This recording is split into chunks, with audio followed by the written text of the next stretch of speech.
Você já foi chamada de caduca pela própria neta? Já ouviu ela dizer que você só dá trabalho enquanto fotografava a descritura da sua casa às 3 da madrugada? Porque eu ouvi. E quando você descobre que seu próprio sangue está contando os dias para sua morte, algo dentro de você morre primeiro. Mas algo muito mais perigoso nasce no lugar. Meu nome é Helena Cristina Azevedo. Tenho 75 anos. Sou viúva há 12. Moro sozinha numa casa que vale 2 milhões na Vila Madalena, em São Paulo. Ou melhor, morava. Porque agora estou aqui, no Residencial Esperança, um asilo de luxo onde minha neta me internou à força depois de conseguir minha tutela com um laudo médico que diz que tenho demência senil. A ironia? Eu não tenho demência nenhuma, mas ela não sabe disso. Feche os olhos por um momento. Imagine que você construiu uma vida inteira, trabalhou 40 anos como professora de português, criou seus filhos sozinha depois que seu marido morreu jovem, juntou cada centavo para comprar uma casa própria e deixar algo para a família. Agora, imagine descobrir que essa família está pouco se lixando para você e muito interessada no que você vai deixar quando morrer. Foi exatamente isso que aconteceu comigo numa madrugada de março de 2025. O barulho dos papéis sendo mexidos no meu quarto me acordou. Não era ladrão, porque em pleno 2025, bandido rouba celular e cartão, não fica fuçando documento. Mas quando abri os olhos devagar e vi minha própria neta Camila fotografando minha escritura com o iPhone, sussurrando no WhatsApp, a véia vai pro asilo amanhã mesmo, depois disso aqui é tudo nosso. Entendi que algumas facadas doem mais quando vem de quem compartilha nosso sangue. Sabe o que mais me doeu? A naturalidade com que ela disse véia, como se eu fosse um estorvo, um móvel velho que precisa ser doado para o exército da salvação. Fiquei fingindo que dormia, mas meu coração estava acelerado que nem máquina de lavar roupa desregulada. Ela continuou no telefone, conversando com alguém sobre os trâmites legais. Falou de um médico que faria um laudo, de uma tutela que já estava sendo providenciada, de uma casa que precisa ser vendida logo porque a véia pode viver mais 10 anos e dar muito trabalho. 10 anos. Ela calculou minha sobrevida como se fosse um eletrodoméstico com garantia. Camila é filha do meu Pedro, que morreu num acidente de moto em 2018. Ela tinha 21 anos na época, e eu abri minha casa e meu coração para aquela menina. Ajudei com a faculdade de publicidade, dei mesada quando ela estava desempregada, comemorei quando ela arranjou trabalho numa agência. Achei que éramos próximas. Mas dinheiro, dinheiro muda qualquer pessoa. E minha casa na Vila Madalena virou uma obsessão para ela. Naquela madrugada, escutando minha própria neta planejar minha prisão, compreendi uma verdade amarga. Não existe velhice digna quando você tem patrimônio e família sem caráter. É por isso que eu resolvi contar essa história para você. Porque talvez você também tenha parentes de olho na sua herança. E porque o que eu fiz com eles pode te inspirar ou te assustar. Não sei bem qual dos dois. O que eu sei é que quando uma mulher de 75 anos resolve parar de ser vítima, ela pode ser muito mais perigosa do que qualquer jovem imagina. Para entender como cheguei até aqui, você precisa conhecer a Helena que eu era antes de descobrir do que minha família era capaz. Eu era aquela vovó que todo mundo acha bonitinha. Fazia brigadeiro para as visitas, assistia Encontro com Fátima Bernardes todas as manhãs. Usava o WhatsApp para mandar áudios longos para a Camila, contando detalhes da minha rotina que ela fingia achar interessantes. Tinha cabelo sempre arrumado no salão da Dona Rosa, usava vestidos floridos da Riachuelo e caminhava devagar, porque o joelho direito reclama desde a cirurgia de 2019. Por fora, eu era a viúva vulnerável e solitária que qualquer um ia imaginar. Por dentro, eu tinha uma mente que 40 anos de magistério tinham afiado como navalha. Vocês não sabem o que é lidar com adolescente de escola pública por 4 décadas. É detectar mentira antes da frase terminar. É identificar quem está tramando alguma coisa só pelo olhar. É saber exatamente que tipo de pressão aplicar para conseguir a confissão. Essas habilidades não somem quando você se aposenta. Minha rotina era simples e previsível, do jeito que Camila gostava. Acordava às 6, tomava café preto com torrada, lia as notícias no UOL pelo tablet que ela me deu no aniversário. Às 8, caminhada de 40 minutos na praça do bairro. Voltava, arrumava a casa, fazia almoço para mim, assistia à sessão da tarde, tirava soneca, preparava um jantar simples, assistia jornal e novela, dormia cedo. Nos fins de semana, Camila aparecia para almoçar. Sempre com pressa, sempre mexendo no celular, sempre com alguma desculpa para não ficar muito tempo. Ai, vó, tenho um trabalho para entregar. Ai, vó, marcei com as meninas. Ai, vó, estou numa correria louca. Mas nunca deixava de perguntar sobre minha saúde, meus medicamentos, se eu não estava sentindo confusão mental. Agora eu entendo o interesse súbito. A casa da Vila Madalena foi meu único luxo na vida. Comprei em 1985, quando o bairro ainda não era badalado, usando o dinheiro da aposentadoria do José e uns trocados que consegui juntando, fazendo aula particular de português nos fins de semana. Na época, foi um sacrifício danado. Hoje, segundo o Zap Imóveis, vale R$ 2.200.000. Eu sabia que era muito dinheiro, mas nunca pensei que fosse dinheiro suficiente para uma neta querer acelerar minha ida para o outro mundo. Camila trabalhava numa agência de publicidade no Itaim, ganhava razoável, mas vivia reclamando de dívidas. Cartão de crédito estourado, financiamento do carro, apartamento alugado caríssimo porque precisava morar em lugar que combine com o trabalho. Ela postava no Instagram uma vida de luxo que claramente não batia com o salário. Restaurantes caros, roupas de marca, viagens para Tulum e Mykonos que eu não sabia como ela pagava. Várias vezes oferecia ajuda financeira, mas ela sempre recusava com orgulho. Não, vó, eu me viro sozinha. Agora sei que ela não queria ajuda, queria tudo. O primeiro sinal de que algo estava errado foi quando ela começou a sugerir que eu contratasse uma cuidadora. Vó, você não acha perigoso ficar sozinha nessa casa grande? Depois veio a conversa sobre mudança. Vó, você não quer um apartamento menor, mais fácil de cuidar? E finalmente, vó, você conhece o Residencial Esperança? É lindo, tem muita gente da sua idade. Eu pensava que ela estava preocupada comigo. Que ingenuidade! A verdade é que eu estava representando o papel de velhinha frágil tão bem que até eu mesma tinha começado a acreditar. Andava devagar, não só por causa do joelho, mas porque ninguém esperava que eu tivesse pressa.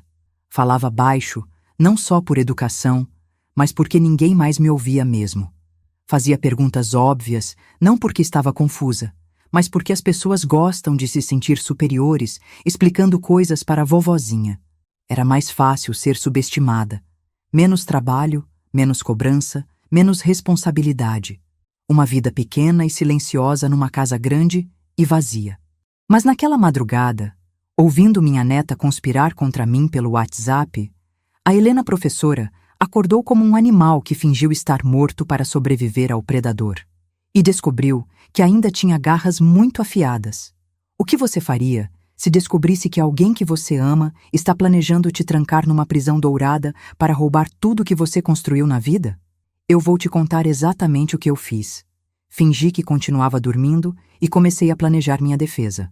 Depois que Camila guardou os documentos e foi embora de fininho, fiquei olhando para o teto até o sol nascer. Não por tristeza, não por choque, por cálculo. 40 anos ensinando português me ensinaram que toda história tem 3 partes: começo, meio e fim. E eu tinha acabado de descobrir que estava no meio de uma história onde eu era a vilã destinada a perder. Mas quem disse que o roteiro não pode ser reescrito? Na manhã seguinte, agi normalmente.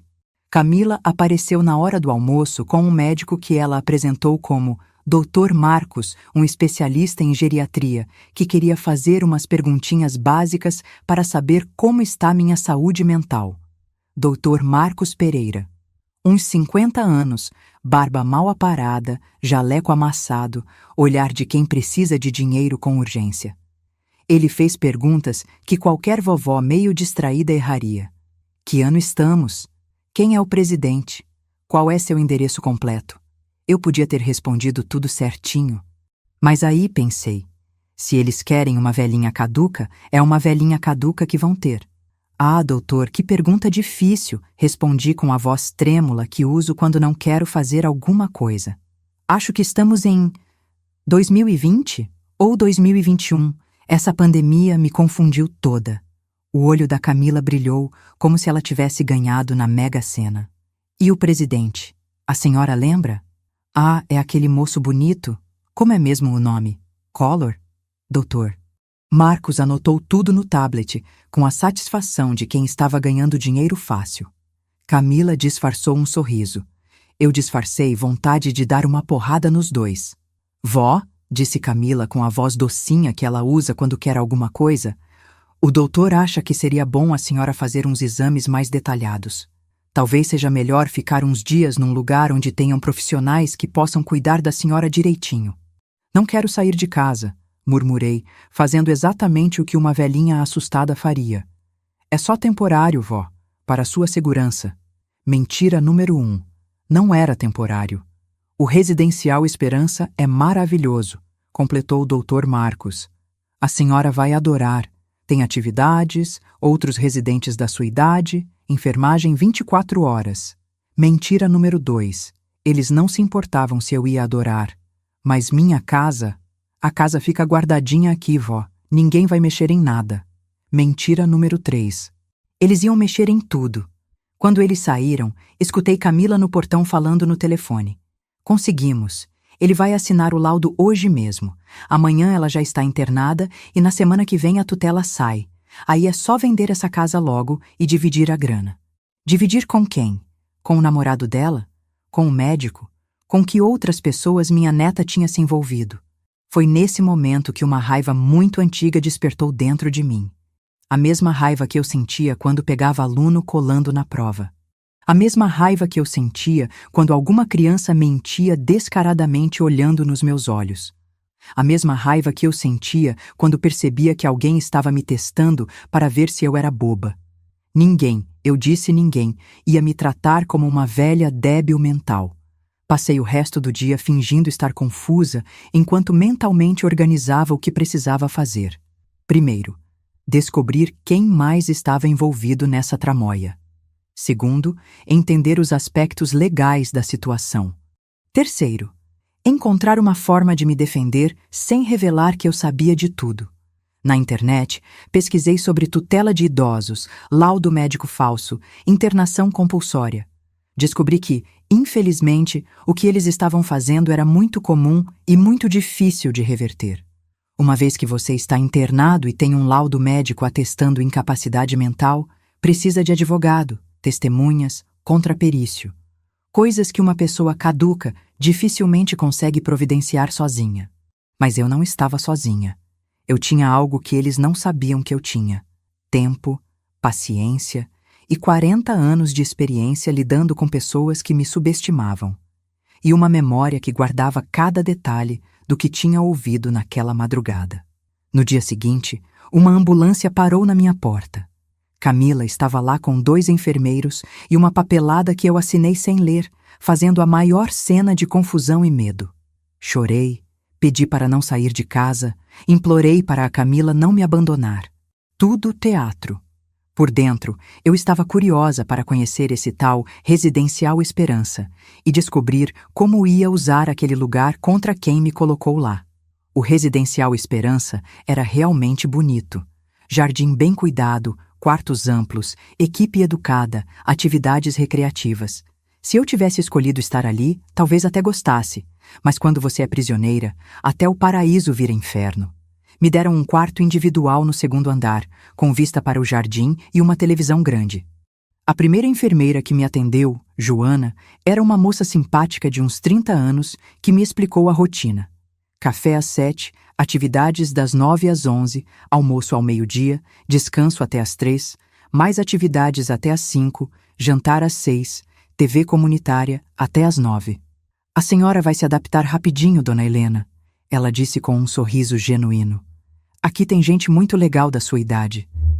Pobre menina, não fazia ideia que eu não estava ali para me adaptar. Nos primeiros 3 dias, continuei representando a velhinha confusa.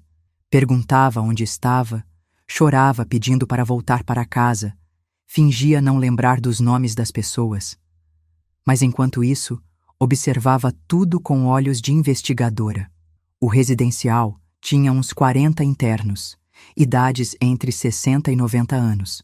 Alguns realmente com problemas mentais, outros apenas solitários ou abandonados pelas famílias. A equipe era profissional, o tratamento era humano, a comida era boa. Não era um depósito de velhos maltratados. Era um negócio sério, bem administrado. E o proprietário? O proprietário era uma surpresa que ainda estava por vir. Mas antes disso, eu precisava entender melhor a tramóia da Camila. Durante as atividades recreativas, fingia estar dispersa enquanto escutava conversas. Na hora do almoço, sentava perto da recepção para ouvir telefones. À noite, quando achavam que eu estava dormindo, ficava de olho na movimentação do lugar. Foi assim que descobri que Dr. Marcos aparecia ali toda semana para atender alguns internos, e que ele sempre ficava conversando baixinho com a recepcionista sobre casos especiais e documentação urgente. Na quarta-feira, terceiro dia da minha internação, Camila veio me visitar. Trouxe flores, bombom e aquela carinha de sobrinha dedicada que ela faz tão bem. "Oi, vó, como está se sentindo?" "Não sei onde estou", respondi com voz chorosa. "Quero ir para casa." "A senhora está num lugar muito bom, vó. Olha como está bem cuidada." Ela ficou meia hora, tempo suficiente para fazer umas fotos minhas para postar no Instagram com legenda sobre "Família é tudo" e "Cuidando da vovó com todo amor." Hipócrita. Mas o que me interessou mesmo foi a conversa que ela teve no corredor com uma mulher bem vestida, que eu descobri depois ser a diretora administrativa do local. "Os documentos estão sendo providenciados", ouvi Camila dizer. "A tutela deve sair até sexta-feira." "E a questão da propriedade? Já tenho o comprador interessado. Quanto antes resolver, melhor para todo mundo." "Entendo. Qualquer problema pode contar com nossa discrição." Então era isso. O residencial não era só um lugar para depositar idosos inconvenientes. Era um parceiro silencioso nesse tipo de negócio. Quantas famílias já tinham usado aquele lugar para esconder parentes enquanto mexiam em heranças? Naquela noite, fingi ter insônia e saí do quarto para procurar o banheiro. Na verdade, fui até a recepção, onde a plantonista estava distraída no celular. Aproveitei para fotografar com meu próprio celular algumas informações que estavam na mesa. Telefones, anotações, uma agenda aberta. Foi quando vi uma coisa que mudou completamente meus planos. Na agenda, anotado para o dia seguinte: 15. Reunião com o Sr. Ricardo Monteiro, diretor proprietário. Ricardo Monteiro. Meu coração quase parou. Tinha 50 anos que eu não ouvia esse nome. 50 anos desde que um jovem de 25 anos tinha pedido minha mão em casamento, e eu tinha recusado porque já estava noiva do José. 50 anos desde que ele disse que ia embora de São Paulo e fazer fortuna longe de mim, já que não podia me ter. Ricardo Monteiro, meu primeiro amor, era o dono do lugar onde minha neta me tinha enterrado viva. A vida tem dessas ironias que nem roteirista de novela mexicana inventaria. Na quinta-feira de manhã, durante a atividade de estimulação cognitiva, jogar dama com a dona Antônia, fingi estar muito confusa e perguntei para a coordenadora se podia conversar com o diretor. "Sobre o que, dona Helena?" "Acho que conheço ele de algum lugar", murmurei. "Mas não lembro direito." "Será que não é aquele menino que namorou com minha vizinha há muito tempo?" A coordenadora sorriu daquele jeito condescendente que as pessoas usam com idosos. "O Sr. Ricardo vai ficar feliz em conversar com a senhora. Vou marcar para hoje à tarde." Às 15h, me levaram para a sala da diretoria. Bati na porta e entrei fingindo estar perdida. "Licença, moço. Me disseram que o senhor..." A voz morreu na minha garganta. Mesmo 50 anos depois, mesmo com o cabelo grisalho, mesmo com rugas que o tempo desenhou no rosto, eu reconheci imediatamente aqueles olhos verdes que me fizeram suspirar em 1975. "Helena?" Ele se levantou da cadeira como se tivesse visto um fantasma. E talvez tivesse mesmo, porque a Helena que ele conheceu morreu no dia que escolhi a segurança do José ao invés da aventura que ele me oferecia. "Ricardo?" Fingi dúvida, tilando a cabeça. "Ricardo Monteiro?" Você não é aquele menino que... Sou eu, Helena, sou eu. Ele veio até mim, segurou minhas mãos com uma delicadeza que me fez lembrar por que foi tão difícil dizer não para ele 5 décadas atrás. Meu Deus, Helena, o que você está fazendo aqui? E aí eu tomei a decisão que mudaria tudo. Ao invés de continuar fingindo demência, olhei bem nos olhos dele e disse a verdade. Ricardo, eu preciso da sua ajuda. E preciso que você confie em mim como confiava em 1975. A expressão dele mudou completamente. De nostalgia carinhosa para atenção total. O que está acontecendo? Minha neta me internou aqui à força para roubar minha herança. Ela conseguiu um laudo falso dizendo que tenho demência. Eu não tenho demência nenhuma, Ricardo. Estou fingindo para não levantar suspeitas enquanto penso em como me defender. Ele me olhou em silêncio por alguns segundos, processando a informação. E por que está me contando isso? Porque você é o dono deste lugar. Porque eu preciso saber se você está envolvido nessa tramóia ou se pode me ajudar a sair dela. Ricardo sentou na beirada da mesa, mais próximo de mim. Helena, eu não sabia de nada disso. Tenho 8 unidades do Residencial Esperança em São Paulo. Não acompanho pessoalmente todas as internações. Mas você deve saber que alguns funcionários facilitam esse tipo de situação. Como assim? Então contei tudo. A conversa da Camila com a diretora administrativa. Os casos especiais do Dr. Marcos. As visitas estratégicas no horário que a recepção fica mais vazia. O esquema todo. Ricardo ficou visivelmente perturbado. Helena, isso é muito grave. Se realmente existe um esquema aqui dentro, preciso investigar urgentemente. E minha situação? Sua situação é prioridade. Mas preciso entender. Você tem advogado? Tem alguém que possa atestar sua capacidade mental? Não tenho ninguém. Meus amigos antigos estão todos mortos ou espalhados. Não tenho outros parentes. Era só eu e a Camila. E documentos? Provas do que ela está fazendo? Tenho algumas fotos, algumas gravações no celular, mas nada muito consistente juridicamente. Ricardo ficou pensativo. Olha, Helena, vou ser franco com você. Reverter uma tutela não é fácil, principalmente quando existe laudo médico e você já está internada. Mas posso te dar acesso a advogados especializados, posso providenciar uma junta médica independente para contraperício, posso ser testemunha da sua lucidez. Por que faria isso por mim? Ele sorriu daquele jeito meio torto que me derretia quando eu tinha 20 anos. Porque 50 anos atrás, você foi a única mulher que já amei de verdade. E porque, mesmo que você tenha escolhido outro, eu nunca parei de te amar. Meu coração disparou igual máquina de costura da Dona Rosa. Ricardo. E por quê? Ele continuou. Ninguém merece ser traída pela própria família. Principalmente não você. Naquele momento, sentada na sala dele, olhando para o homem que podia ter sido minha vida inteira, entendi que o destino às vezes dá voltas muito estranhas. Talvez eu tivesse que passar por 50 anos de casamento tranquilo, viuvez solitária e traição familiar, para finalmente encontrar o lugar onde sempre deveria ter estado. Ou talvez eu estivesse romantizando demais a situação e precisasse manter os pés no chão. De qualquer forma, agora eu tinha um aliado. E não era qualquer aliado. Era um homem com recursos, influência e uma dívida emocional comigo que ele parecia disposto a pagar. O que você sugere? Perguntei. Primeiro, continue fingindo demência até a gente organizar a defesa. Segundo, me passa todas as informações que você tem sobre a Camila e o Dr. Marcos. Terceiro, deixe eu investigar discretamente se tem mais gente aqui dentro envolvida nesse esquema. E depois? Depois, minha querida Helena, a gente vai dar uma lição nessa neta sua que ela nunca vai esquecer. Os próximos 7 dias foram os mais interessantes que vivi em décadas. Durante o dia, eu era a Helena caduca, confusa, dependente. À noite, me transformava na Helena estrategista, observando cada movimento do lugar e planejando minha vingança. Ricardo marcou reuniões discretas comigo todos os dias às 3 da tarde, sempre com a desculpa de acompanhamento médico diferenciado. Na verdade, estávamos construindo meu dossiê de defesa e mapeando a rede de cumplicidade que permitia internações forçadas por interesse financeiro. A primeira coisa que descobrimos foi que Dr. Marcos não era o único médico envolvido.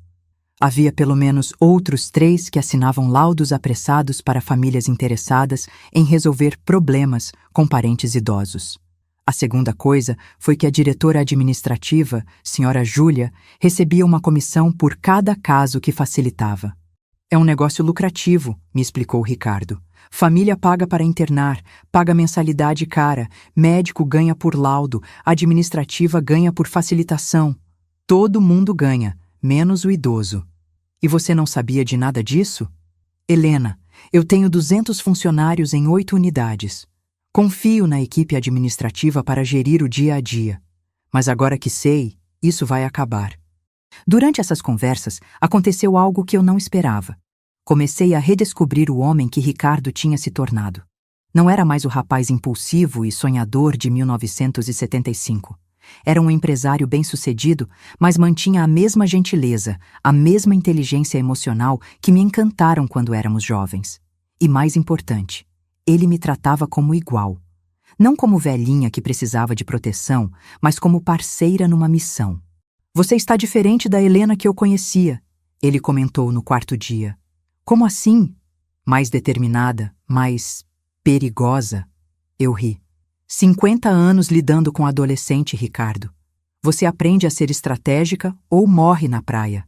E o que você fez quando descobriu que a Camila estava te traindo? A mesma coisa que faço quando pego aluno colando. Observo, junto evidências, organizo as provas e só então aplico a punição. Que tipo de punição você tem em mente? Eu olhei para ele com a cara mais inocente que consegui fazer. Ainda estou decidindo, mas posso adiantar que vai ser educativa. Enquanto isso, Camila continuava suas visitas de fachada. Sempre às quartas, sempre com flores, sempre fotografando para as redes sociais. Nas últimas 2 vezes, veio acompanhada de uma pessoa diferente. Na primeira, um rapaz de uns 30 anos que ela apresentou como meu namorado Bruno. Na segunda, uma mulher elegante que ela chamou de minha amiga Patrícia, que trabalha com imóveis. Ah, então era isso. Bruno era o namorado que ia dividir a herança. Patrícia era a corretora que ia vender minha casa. Eles falavam comigo como se eu fosse um móvel. Nossa, vó, como a senhora está bem cuidada. Que lugar lindo, não é, vó? A senhora está se alimentando direitinho? Por dentro, eu anotava mentalmente cada palavra, cada gesto, cada evidência da farsa que estavam representando. Na sexta-feira, uma semana depois da minha conversa com Ricardo, Camila apareceu mais animada que o normal. Vó, tenho uma novidade boa. Consegui resolver toda a papelada da sua tutela. Agora posso cuidar oficialmente de todos os seus assuntos. Que tutela? Perguntei com a voz mais confusa possível. Nada para a senhora se preocupar, vó. É só burocracia para eu poder ajudar a senhora com as coisas da casa, os documentos, essas coisas. E minha casa? A casa está segura, vó. Mas conversei com uma corretora e ela acha que talvez seja melhor vender e aplicar o dinheiro numa coisa que renda mais. Assim a senhora fica mais tranquila financeiramente. Mentira atrás de mentira, uma mais descarada que a outra. Mas eu gosto da minha casa. Vó, a senhora nem lembra direito da casa. E aqui a senhora está tão bem cuidada. Nesse momento, eu tive que fazer um esforço sobre-humano para não levantar daquela cadeira e dar uns tapas na cara daquela menina ingrata. Está bem, murmurei. Se você acha melhor, eu acho, vó. É para seu próprio bem. Depois que ela saiu, fiquei olhando pela janela e pensando na ironia da situação. Ali estava eu, numa prisão dourada, planejando a destruição de quem me colocou ali, apaixonada novamente por um homem que não via há 50 anos, prestes a recuperar não só minha liberdade, mas minha dignidade. Havia uma justiça poética nisso tudo que eu estava começando a saborear. No sábado, Ricardo veio me ver fora do horário oficial. Está tudo pronto, disse ele. Advogado contratado, junta médica agendada para segunda-feira, investigação interna concluída, temos evidências suficientes para reverter a tutela e ainda processar todo mundo envolvido. E o que acontece agora? Agora você decide. Quer justiça rápida ou quer vingança elaborada? Olhei para aqueles olhos verdes que conheciam meus segredos desde os 20 anos e sorri. Ricardo, querido, depois de 50 anos aprendendo a ser paciente, você acha mesmo que eu vou escolher o caminho rápido? Ele riu. Imagino que não. O que tem em mente? Quero que eles sintam exatamente o que eu senti. Quero que descobram que foram enganados da mesma forma que tentaram me enganar. Quero que percebam que subestimar uma mulher de 75 anos foi o maior erro da vida deles. E como planeja fazer isso? Eu me inclinei para a frente, baixei a voz como se fosse contar o maior segredo do mundo e sussurrei. Vou usar o próprio asilo contra eles, Ricardo. Vou transformar essa prisão na ferramenta da minha liberdade. Naquela noite, deitada na cama do Residencial Esperança, olhando para o teto e ouvindo os roncos da Dona Antônia no quarto ao lado, entendi que tinha nascido uma nova Helena. Uma mulher que não ia mais aceitar ser tratada como descartável. Uma mulher que tinha aprendido que às vezes é preciso ser cruel para ser justa. E que tinha um aliado poderoso apaixonado por ela há 5 décadas. A vingança ia ser doce como pudim de leite condensado. Você sabe qual é a diferença entre uma velhinha indefesa e uma velhinha vingativa? A primeira pede ajuda. A segunda oferece ajuda. E quando Camila apareceu na segunda-feira seguinte, era exatamente isso que eu pretendia fazer. Oi, vó. Como passou o fim de semana? Ah, minha filha. Suspirei com a voz mais frágil que consegui. Não ando dormindo bem. Fico pensando que sou um peso para você. Os olhos dela brilharam. Nada deixa um interesseiro mais animado que a culpa da vítima. Que isso, vó? A senhora nunca foi peso para ninguém. Mas sei que custa caro me manter aqui. E sua vida está tão corrida com o trabalho, o Bruno. A senhora conhece o Bruno? Claro, minha querida. Ele veio aqui comigo na semana passada, lembra? Que moço educado. E a Patrícia também. Que mulher elegante. Camila ficou visivelmente surpresa. Talvez esperasse que eu não lembrasse das pessoas como uma boa demente faria. É, vó. Eles são pessoas importantes na minha vida. Imagino que seja. Por isso que eu estava pensando. Será que não seria melhor mesmo vender minha casa e aplicar o dinheiro?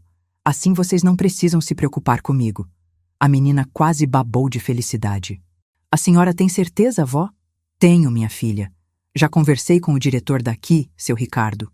Ele me explicou que existem aplicações que rendem bem, que dariam para pagar minha estadia aqui e ainda sobrar um dinheirinho para você. Isso era verdade. Ricardo e eu tínhamos mesmo conversado sobre investimentos, só que não do jeito que a Camila estava imaginando. O diretor conversou sobre isso com a senhora? Conversou sim. Que homem atencioso. Disse que conhece pessoas muito boas para cuidar desses assuntos. Gente de confiança. Camila ficou visivelmente incomodada com a ideia de que alguém além dela tivesse acesso a informações sobre meu patrimônio. Vó, não precisa envolver outras pessoas nisso. Eu mesmo posso cuidar de tudo. Eu sei, minha filha. Mas o senhor Ricardo disse que é importante ter mais de uma opinião quando se trata de muito dinheiro. Para nossa segurança.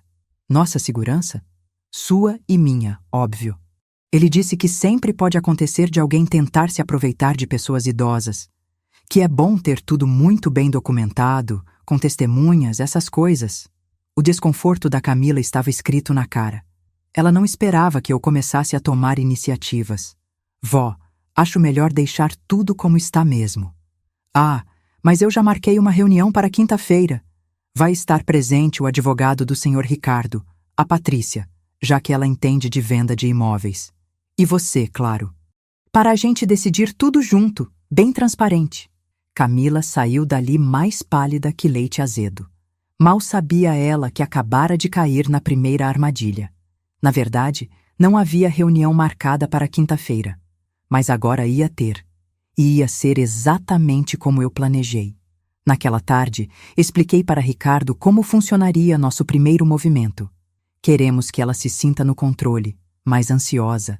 Queremos que traga todos os cúmplices para um lugar onde a gente pode observar todos juntos. E queremos que eles cometam crimes na frente de testemunhas. Que tipo de crimes? Falsificação de documentos, coação de idoso, apropriação indébita. Vai depender de quão gananciosos eles ficarem quando virem a possibilidade de acelerar o processo. Ricardo sorriu. Helena, você tem um lado sombrio que eu não conhecia. Todo professor tem, querido. É o que mantém adolescente na linha. Durante os 3 dias seguintes, fingi estar cada vez mais confusa e dependente. Pedia ajuda para as enfermeiras para usar o telefone. Perguntava várias vezes que dia era. Chorava dizendo que não lembrava onde tinha guardado documentos importantes em casa. E toda vez que Camila ligava para saber como eu estava, as enfermeiras relatavam minha deterioração mental acelerada. Na quarta-feira, um dia antes da reunião inventada, Camila apareceu com o Dr. Marcos para uma avaliação de acompanhamento. Como a senhora está se sentindo, dona Helena? Confusa, respondi com voz trêmula. Às vezes não lembro onde estou. E sobre seus bens, sua casa, consegue lembrar? Casa? Fiz uma cara de quem estava tentando muito se lembrar. Ah, sim, uma casa. Era grande, não era? Camila e Dr. Marcos trocaram olhares de satisfação. Era sim, vó. E a senhora lembra que conversamos sobre vender? Vender? Fingi pânico. Mas onde eu vou morar? A senhora vai ficar aqui, vó, em segurança. Para sempre? Para sempre. Nesse momento, tive que fazer um esforço gigantesco para não quebrar a representação. A frieza com que ela disse "para sempre", como se estivesse falando sobre descartar um cachorro velho, me deu vontade de esganar aquela menina. Mas me controlei. Professora com 40 anos de carreira sabe esperar o momento certo. Está bem, murmurei. Se você acha melhor... Dr. Marcos fez algumas anotações no prontuário. Acredito que seria benéfico acelerar o processo de venda, disse ele para Camila. O quadro dela pode se deteriorar rapidamente. É o que eu penso também, concordou ela. Aliás, doutor, sobre aquela papelada que conversamos, já está sendo providenciada. Até sexta-feira você tem tudo o que precisa. Que papelada? Que mais eles estavam tramando? Depois que saíram, fingi estar agitada e pedi para falar com Ricardo. Eles estão apressando alguma coisa, contei para ele. Doutor, Marcos falou em papelada que estaria pronta até sexta. Vou investigar, mas acho que sei o que é. O quê? Procuração total. Se ela conseguir uma procuração irrevogável, pode vender seus bens sem nem precisar de sua assinatura. O sangue gelou nas minhas veias. Isso é possível? Com um laudo médico atestando incapacidade mental total, sim. É a última peça que falta para ela ter controle absoluto sobre seu patrimônio. E como a gente impede isso? Deixando eles chegarem bem pertinho do objetivo, com todas as evidências gravadas, e só então revelando que você está perfeitamente lúcida. É arriscado. É, mas é a única forma de pegar todos em flagrante e garantir que sejam punidos criminalmente. Naquela noite, deitada na cama do asilo, calculei os riscos. Se algo desse errado, eu perderia tudo e ficaria realmente presa ali para o resto da vida. Mas se desse certo, Camila e seus cúmplices enfrentariam cadeia. Valeria a pena apostar? Lembrei da cara dela dizendo "para sempre" com tanta frieza, e a resposta veio imediata. Valeria sim. A quinta-feira chegou com chuva, daquelas garoas paulistanas que deixam o dia meio melancólico. Perfeito para o que eu tinha planejado. Às 14h, Camila chegou acompanhada de Bruno, Patrícia e, para minha surpresa, Dr. Marcos. Todos vieram para a reunião que eu tinha inventado. Ricardo os recebeu na sala de reuniões, representando o papel de diretor preocupado com o bem-estar de uma interna. Obrigado por virem, disse ele. Dona Helena tem demonstrado muita ansiedade sobre sua situação financeira e achei importante que todos conversássemos juntos. Eu estava sentada na cabeceira da mesa, fingindo estar meio perdida, mexendo num lenço de papel. Vó, disse Camila com aquela voz docinha falsa. Estes são os amigos que vão ajudar a gente a resolver tudo, lembra? Ajudar com o quê? Perguntei confusa. Com a venda da sua casa, vó, para a senhora ficar mais tranquila. Mas eu não quero vender minha casa. Bruno se intrometeu pela primeira vez. Dona Helena, a senhora nem lembra direito da casa. E aqui a senhora está tão bem cuidada. Interessante. O namorado da Camila já se sentia à vontade para opinar sobre minha vida. Patrícia abriu uma pasta. Dona Helena, eu trouxe alguns papéis para a senhora assinar. É só formalidade. Ricardo fingiu examinar os documentos. Que tipo de papéis? Autorização para venda, transferência de procuração, essas coisas. Dr. Marcos se manifestou. Considerando o estado mental da paciente, acredito que seja melhor a neta assumir totalmente essas responsabilidades. Estado mental? Perguntou Ricardo, fazendo-se de desentendido. Dona Helena tem quadro de demência senil em progressão. Não tem mais condições de tomar decisões sobre patrimônio. Entendo. E isso está documentado? Dr. Marcos mostrou um papel. Este é o laudo atualizado, incapacidade mental total. Eu olhei para aquele papel como se não entendesse nada, mas por dentro estava fervendo. Aquele homem tinha a cara de pau de assinar um laudo completamente falso na minha frente. Vó, disse Camila, a senhora confia em mim, não é? Confio, murmurei. Então assina aqui para eu poder cuidar de tudo. Ela colocou uma caneta na minha mão e apontou onde assinar. Era o momento da verdade. Se eu assinasse, estaria entregando oficialmente todo o meu patrimônio para eles. Se não assinasse, levantaria suspeitas. Peguei a caneta com mão trêmula e comecei a assinar. Helena. Cristo. E parei. Esqueci meu nome, disse com voz chorosa.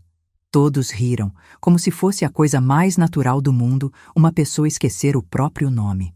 Helena Cristina Azevedo, sussurrou Camila. Terminei de assinar e entreguei os papéis. Naquele momento, watching eles comemorarem discretamente minha incapacidade, entendi que tinha cruzado uma linha. Não era mais a vovó bondosa que perdoa tudo. Era uma mulher que ia fazer qualquer coisa para proteger o que era seu. Depois que todo mundo saiu da reunião, Ricardo e eu ficamos sozinhos na sala. Conseguiu filmar tudo? Perguntei. Cada palavra, cada gesto. Temos material suficiente para condenar todos eles. E agora? Agora eles vão correr para providenciar a venda da casa. Provavelmente vão tentar fechar negócio até a próxima semana. E como vamos impedir? Não vamos impedir. Vamos deixar eles irem até o final. Ricardo! Calma, Helena. Quanto mais longe eles forem, mais graves ficam os crimes. Queremos que seja impossível para eles alegarem que foi mal entendido ou boa intenção. Ele tinha razão, mas isso não tornava a situação menos angustiante. E se algo der errado? Nada vai dar errado, eu prometo. Nos dias seguintes, Camila apareceu no asilo mais animada que criança na véspera do Natal, sempre com novidades sobre a papelada e a organização dos bens da vovó. Na segunda-feira, trouxe notícias sobre um comprador interessado na casa. Na terça, falou sobre documentos que estavam sendo transferidos. Na quarta, comentou sobre uma conta bancária que ela tinha aberto para facilitar o gerenciamento dos recursos da vovó. E na quinta-feira, uma semana depois da reunião, ela apareceu com champanhe. Vó, tenho uma surpresa! Consegui vender sua casa por um preço maravilhoso. 2,5 milhões. Fingi ficar confusa. Casa? Que casa? Sua casa da Vila Madalena, vó. Lembra que conversamos sobre vender? Ah, sim. Acho que lembro. E sabe o melhor? Com esse dinheiro aplicado, a senhora vai poder ficar aqui no asilo para sempre, sem se preocupar com nada. Para sempre. Novamente aquela palavra maldita. E o que sobrar do dinheiro? Perguntei ingenuamente. O que sobrar eu cuido para a senhora. Para emergências, essas coisas. Mentira. O que sobrasse ia direto para a conta dela e do Bruno. Você é muito boa para mim, minha filha. É o mínimo que posso fazer, vó. Naquela noite, Ricardo veio ao meu quarto com um tablet. Olha só o que descobrimos, disse ele, mostrando a tela. Era uma conversa de WhatsApp entre Camila e Bruno. Camila. Fechou. 2,5 milhões na conta amanhã. Bruno. Mal posso acreditar que deu certo. Camila. Te falei que era moleza. A véia não desconfia de nada. Bruno. E quando ela morrer? Camila. Aí sobra tudo pra gente. Mas pelo jeito ela vai durar uns anos ainda. Bruno. Pelo menos agora podemos quitar nossas dívidas. Camila. E viajar para a Europa que sempre sonhamos. Eu li aquela conversa 3 vezes antes de conseguir falar alguma coisa. Eles nem estão fingindo que se importam comigo. Helena, você tem certeza que quer ir até o fim? Tenho, mas preciso saber. Quando você vai revelar que eu estou lúcida? Amanhã de manhã, na hora que ela vier assinar os últimos papéis da venda. E se ela suspeitar de alguma coisa? Não vai suspeitar. Está tão cega pela ganância que não consegue enxergar mais nada. Ele segurou minha mão. Helena, você sabe que isso vai mudar tudo, não sabe? Entre nós também. Como assim? Depois que tudo isso acabar, você vai ser uma mulher livre, rica, independente. Pode escolher qualquer vida que quiser. E você está preocupado que eu não vá te escolher? Estou. Olhei para aqueles olhos verdes que tinham me acompanhado nos meus sonhos por 50 anos. Ricardo, há 50 anos eu escolhi segurança ao invés de amor. Foi a decisão mais sensata e mais burra da minha vida. Você acha mesmo que vou cometer o mesmo erro 2 vezes? Ele sorriu e me beijou. Um beijo suave, carinhoso, cheio de paciência e saudade. Quando nos separamos, sussurrei. Agora vamos terminar o que começamos. Sexta-feira, 9 de abril de 2025. O dia que mudaria minha vida para sempre. Camila chegou às 10 da manhã, radiante, acompanhada de Bruno, Patrícia e um homem que ela apresentou como o comprador da casa. Vó, hoje é um dia muito especial. Vamos assinar os últimos papéis e tudo estará resolvido. Eu estava sentada na cadeira de rodas, mais uma encenação, com um chale nos ombros e aquela expressão de quem não entende muito bem o que está acontecendo. Papéis? Perguntei com voz fraca. Da venda da sua casa, vó. Lembra? Conversamos sobre isso ontem. Ah, sim. Acho que lembro. Ricardo entrou na sala carregando uma pasta. Bom dia a todos. Estão aqui os documentos finais. O homem que ia comprar minha casa parecia ansioso. Dona Helena está em condições de assinar? Dr. Marcos, que tinha chegado minutos antes, respondeu. O quadro dela se deteriorou bastante nos últimos dias. Acredito que a neta deve assinar como procuradora legal. Perfeito, disse o comprador. Quanto mais rápido resolvermos, melhor. Patrícia espalhou os papéis na mesa. São 4 assinaturas.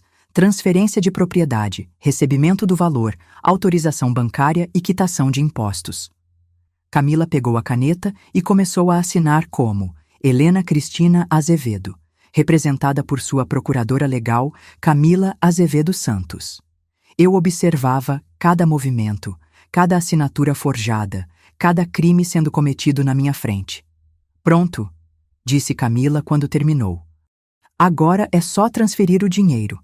O comprador mexeu no celular. Transferência realizada. 2.500.000 na conta indicada. Bruno mal conseguia disfarçar a alegria. Vó, disse Camila. Agora a senhora pode ficar tranquila. Não vai se preocupar com mais nada. Foi nesse momento que Ricardo se levantou e fechou a porta da sala. Na verdade, disse ele com voz que não admitia discussão, quem vai se preocupar com muita coisa são vocês. O clima mudou instantaneamente. Como assim? Perguntou Camila. Senta, Camila, disse Ricardo. Vocês todos sentem. Havia algo no tom dele que fez todo mundo obedecer imediatamente. Acabaram de cometer vários crimes graves na frente de testemunhas e câmeras. Que história é essa? Perguntou Bruno, visivelmente nervoso. A história, disse uma voz firme atrás deles, é que vocês foram enganados por uma velhinha supostamente caduca. Todos se viraram. Era eu, de pé, sem a cadeira de rodas, sem o chale, sem a voz trêmula. Com o mesmo olhar que usava para intimidar aluno bagunceiro. Vó? Camila ficou branca como parede. Oi, minha filha. Surpresa? Mas a senhora tem demência senil? Está caduca? Só dá trabalho? Caminhei devagar até a mesa onde estavam os documentos. Querida, a única coisa que eu tenho é 50 anos de experiência lidando com pessoas que me subestimam. Doutor. Marcos se levantou bruscamente. Isso é impossível. Eu examinei a senhora. A senhora tem quadro claro de demência. Doutor, sorri para ele. O senhor examinou uma mulher que queria muito que o senhor acreditasse que ela tinha demência. Grande diferença. Patrícia tentou juntar os papéis. Eu não entendo o que está acontecendo aqui.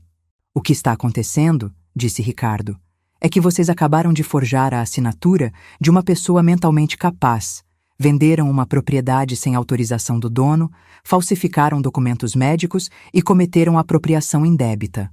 Isso é uma pegadinha? Perguntou Bruno, ainda sem entender. Não, Bruno, respondi. Isso é uma lição. Camila finalmente achou a voz. Vó, eu não entendo. A senhora estava confusa. Não lembrava das coisas. Eu lembrava de tudo, minha filha.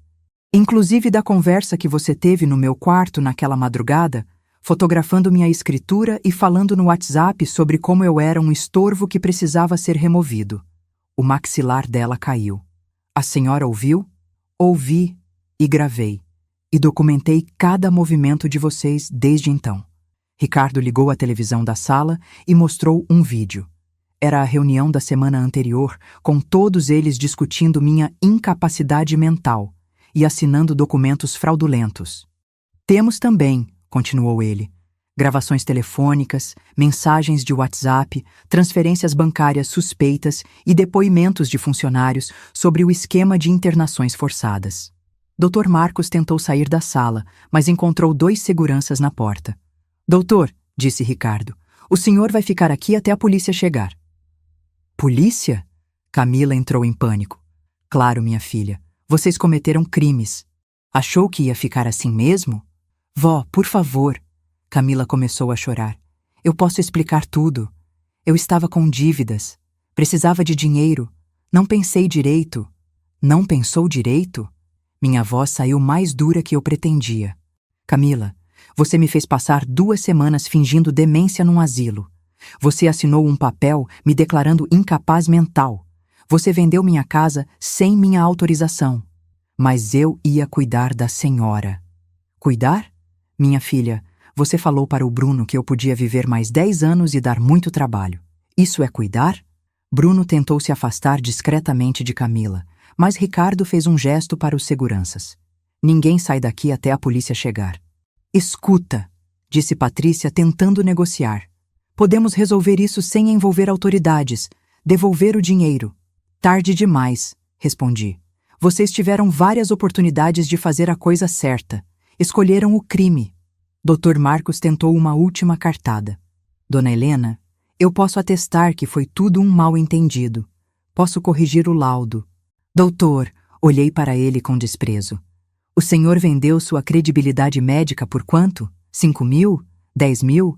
Espero que tenha valido a pena porque sua carreira acabou hoje. Camila estava agora chorando descontroladamente. Vó, eu sou sua única família. A senhora não pode fazer isso comigo. Família? Senti uma raiva antiga subindo pelo peito. Camila, família não planeja internar a avó contra a vontade para roubar herança. Família não chama a avó de véia, que só dá trabalho. Família não calcula quantos anos a avó vai viver como se fosse prazo de validade de iogurte. Eu peço perdão. Eu estava desesperada. E eu estava vulnerável. A diferença é que eu não usei meu desespero para prejudicar quem eu amo. Nesse momento, chegaram os policiais que Ricardo tinha chamado. 2 delegados experientes que já conheciam bem esse tipo de golpe. Boa tarde. Alguém chamou para denunciar a apropriação indébita e falsificação de documentos? Foram eles. Apontei para o grupo. O delegado mais velho olhou para mim com curiosidade. A senhora é Helena Cristina Azevedo? Sou. A mesma que supostamente tinha demência senil? A mesma. Mas como pode ver, minha mente está funcionando perfeitamente. Ele sorriu. Posso imaginar. E estes são os suspeitos? São. Tenho documentos, gravações, vídeos e transferências bancárias comprovando tudo. Enquanto os policiais faziam as prisões, Camila fez uma última tentativa. Vó, pelo amor que a senhora teve pelo meu pai, parei na frente dela. Por um momento, vi a menina de 21 anos que chorou no meu colo quando o Pedro morreu. A menina que eu consolei, ajudei, protegi. Camila, disse com a voz mais calma que consegui. Foi justamente pelo amor que tive pelo seu pai que eu não vou deixar você destruir a dignidade dele. Pedro ficaria envergonhado do que você se tornou. Ela abaixou a cabeça, derrotada. Quando a polícia levou todo mundo, fiquei sozinha na sala com Ricardo. Como você se sente? Ele perguntou. Aliviada, triste, culpada, satisfeita. Suspirei. Tudo ao mesmo tempo. Culpada por quê? Por ter gostado da vingança, por ter sentido prazer vendo eles serem presos, por descobrir que posso ser cruel quando necessário. Ricardo me abraçou. Helena, você não foi cruel, você foi justa. E eles precisavam aprender que ações têm consequências. E agora? Agora você é livre. Rica. Independente. E tem um homem de 70 anos completamente apaixonado por você há 5 décadas. Sorri. E esse homem tem alguma proposta para fazer? Tem. Quer morar comigo? Não por dependência, não por carência, mas por escolha? Quer construir os anos que nos restam juntos? Olhei para aqueles olhos verdes que me acompanharam em todos os sonhos que não me permiti ter. Ricardo, a resposta é sim. Mas com uma condição. Qual? Nunca mais me subestimes. A mulher que você se apaixonou em 1975 era doce e insegura. A mulher que você está pedindo em casamento agora sabe exatamente quem é e do que é capaz. Ele riu. Helena, foi exatamente dessa mulher que me apaixonei hoje. E me beijou ali, na sala onde minha neta tinha tentado me roubar, no asilo onde ela me tinha prendido, no lugar que se transformou de prisão em trampolim para minha liberdade. A justiça poética às vezes demora 50 anos para chegar. Mas quando chega, vale cada dia de espera. Já faz 6 meses desde aquela sexta-feira de abril. Estou aqui na varanda da casa do Ricardo, em Alphaville, olhando para o jardim que ele cuida com tanto carinho, tomando meu café da manhã e pensando em como uma pessoa pode mudar completamente aos 75 anos. Não moro mais na Vila Madalena. Não porque perdesse a casa, ela continua minha, claro, depois que toda a farsa da venda foi desfeita. Mas porque não consigo mais entrar naqueles cômodos sem lembrar da madrugada em que descobri que minha própria neta me considerava um estorvo descartável. Vendi a casa por vontade própria 3 semanas depois do julgamento. Por 2.800.000, 300 mil a mais do que Camila conseguiu da primeira vez. Ironia da vida. Quando você não está sendo pressionada, consegue negociar melhor. O dinheiro está aplicado numa conta que só eu movimento. Ricardo não quis nem saber do valor. Disse que não se casou comigo por interesse. E eu acredito nele. Mas também aprendi que confiança se constrói devagar e se protege com inteligência. Camila foi condenada a 4 anos de prisão por apropriação indébita, falsificação de documentos e estelionato. Pegou liberdade condicional depois de 8 meses, mas teve que devolver todo o dinheiro que conseguiu transferir, pagar multa e está proibida de se aproximar de mim por 5 anos. Dr. Marcos perdeu o CRM e pegou 2 anos de cadeia. Bruno se ferrou junto, mesmo tentando alegar que não sabia de nada. Patrícia teve a licença de corretora cassada e também pagou multa pesada. Todos eles me odeiam agora. E sabe de uma coisa? Eu durmo tranquila com isso. O que me perturba não é o ódio deles. É como eu me sinto em relação a tudo o que aconteceu. Porque a verdade, que eu não contei nem para o Ricardo, é que eu adorei cada segundo da minha vingança. Adorei fingir demência enquanto eles comemoravam minha incapacidade. Adorei ver a cara da Camila quando descobriu que tinha sido enganada por uma velhinha caduca. Adorei o desespero do Dr. Marcos quando percebeu que ia perder a carreira. Adorei o momento em que a polícia colocou algemas neles, e isso me assusta. Quem é essa mulher que sente prazer vendo outras pessoas se ferrarem? Onde ficou a Helena que perdoava tudo, que acreditava na bondade das pessoas, que achava que família é sagrada? Ela morreu naquela madrugada de março, quando ouviu a própria neta calculando quantos anos ela ainda teria que aturar a avó viva. No lugar dela, nasceu uma mulher que aprendeu que bondade sem inteligência é vulnerabilidade, que confiança sem proteção é ingenuidade, que perdão sem justiça é cumplicidade. Será que isso me torna uma pessoa melhor ou pior? Não sei responder. Sei apenas que me torna uma pessoa mais segura. Ricardo diz que me ama exatamente como sou agora, que a Helena de 1975 era doce, mas a Helena de 2025 é forte, e que ele sempre preferiu mulheres fortes. Casamos no civil no mês passado, numa cerimônia pequena no cartório de Barueri, só com 2 testemunhas que ele arranjou. Não tivemos festa, não chamamos família, ele tem uns sobrinhos distantes, eu não tenho mais ninguém. Não postamos fotos no Facebook. Foi o casamento mais honesto da minha vida. Porque não foi por aparência, não foi por pressão social, não foi por segurança financeira. Foi por escolha. 2 pessoas de 75 e 70 anos que decidiram construir juntas o tempo que lhes resta. Mas mesmo nessa felicidade tardia, há um gosto amargo que não consegue sair da minha boca. Às vezes, acordo de madrugada pensando na Camila. Não com saudade, não com vontade de perdoar. Acordo me perguntando se ela realmente era uma pessoa má ou se apenas tomou decisões ruins pressionada pelas dívidas. E a resposta que sempre chego me assusta. Não importa. Não importa se ela tinha problemas financeiros. Não importa se estava desesperada. Não importa se foi influenciada pelo Bruno ou por qualquer outra pessoa.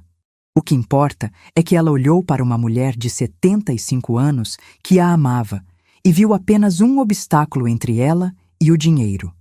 E uma pessoa capaz disso é perigosa. Não merece segunda chance. Essa frieza nova que mora dentro de mim às vezes me surpreende. É como se eu tivesse descoberto um talento que não sabia que possuía. A capacidade de ser impiedosa quando necessário. Será que sempre tive isso e apenas nunca precisei usar? Ou foi a traição da Camila que criou essa parte sombria em mim? De novo, não sei responder. E talvez não importe. O que sei é que agora, quando vejo notícias sobre idosos sendo enganados por familiares, sinto uma raiva gelada que me dá vontade de ajudar cada um deles a se vingar. Ricardo às vezes me encontra lendo esses casos na internet e brinca. Cuidado, Helena, você está virando uma justiceira. Ele acha que é brincadeira. Eu não tenho tanta certeza. Agora você sabe a minha história completa. Desde a madrugada em que descobri que minha neta queria me enterrar viva até o dia em que a vi sendo levada presa.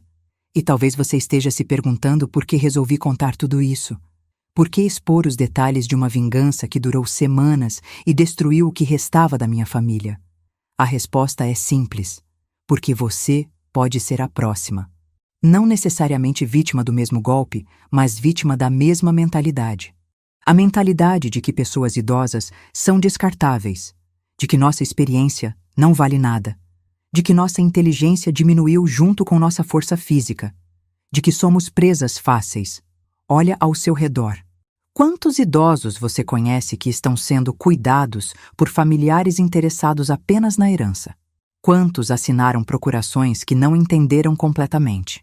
Quantos foram convencidos a simplificar suas vidas, entregando o controle de seus bens para terceiros? Quantos são tratados como crianças grandes ao invés de adultos com décadas de experiência de vida? A sociedade brasileira tem um problema sério com seus velhos. Nós somos vistos como peso, como gasto, como obstáculo entre os jovens e seus sonhos de consumo. E sabe por que isso acontece? Porque nós permitimos. Porque fingimos ser mais frágeis do que somos para receber carinho. Porque aceitamos ser infantilizadas em troca de atenção. Porque preferimos a ilusão de que nossa família nos ama ao reconhecimento de que nossa família quer nossa herança. Eu fiz isso durante anos. Fingia ser a vovó bobinha que não entendia de internet, de celular, de dinheiro. Era mais fácil deixar que outros decidissem por mim. Menos responsabilidade, menos cobrança. Até descobrir que outros incluía uma neta que me via como obstáculo. Então, aprendi uma lição que quero dividir com você. Nunca, nunca subestime o poder de uma mulher velha que decidiu parar de fingir que é indefesa. Nós temos armas que os jovens não imaginam. Temos paciência, anos e anos de esperar a hora certa. Temos experiência, décadas lidando com pessoas que nos mentem. Temos tempo. Aposentadoria significa ter o dia inteiro para planejar. E temos menos a perder. Quando você já viveu 70 anos, não tem tanto medo de consequências. Se alguém na sua família está olhando para você como fonte de dinheiro fácil, cuidado. Você pode descobrir que subestimou a pessoa errada. Porque não existe idoso indefeso. Existem apenas idosos que ainda não foram suficientemente provocados. Eu era uma professora aposentada, viúva, aparentemente vulnerável. Camila achou que seria fácil me manipular. Descobriu que quem trabalhou 40 anos educando a adolescente brasileira aprendeu umas coisas sobre manipulação que ela nem sonhava. E a lição mais importante que aprendi nessa história toda, que às vezes você precisa ser cruel para não ser vítima, que às vezes você precisa destruir relacionamentos para preservar sua dignidade, que às vezes você precisa escolher entre ser amada e ser respeitada. Eu escolhi ser respeitada. E durmo melhor hoje do que dormia quando era apenas amada por interesse. Claro, há um preço. Sempre há. Não tenho mais a ilusão de que família é sagrada. Não acredito mais que sangue é mais grosso que água. Não confio mais facilmente nas pessoas. Perdi a ingenuidade, a bondade incondicional, a capacidade de perdoar sem questionar. Em troca, ganhei autonomia, segurança e um amor verdadeiro com alguém que me conhece completamente e ainda assim escolhe ficar ao meu lado. Foi uma troca que valeu a pena? Na maioria dos dias, sim. Nos outros dias, fico aqui na varanda pensando se a Helena de antes, mesmo sendo mais vulnerável, não era uma pessoa melhor que a Helena de agora. Mas aí lembro da cara da Camila falando para sempre quando se referia ao meu tempo no asilo. E a dúvida passa. Porque a verdade é esta: o mundo não tem paciência com idosos bondosos demais. Tem respeito por idosos que sabem se defender. E se você está lendo essa história e pensando, nunca faria isso com minha avó, meu avô, ótimo, continue assim. Mas se está lendo e pensando, fulano tem uma grana guardada que só está atrapalhando, cuidado, porque esse fulano pode ser mais esperto do que você imagina. E descobrir isso da pior forma possível. Agora preciso ir. Ricardo está me chamando para almoçar, e hoje é aniversário de namoro de 50 anos atrás. Ele lembrou da data que eu tinha esquecido. Vou aproveitar a tarde com o homem que escolhi amar na terceira idade, na casa que dividimos por vontade e não por necessidade, cercada pelo jardim que cuidamos juntos.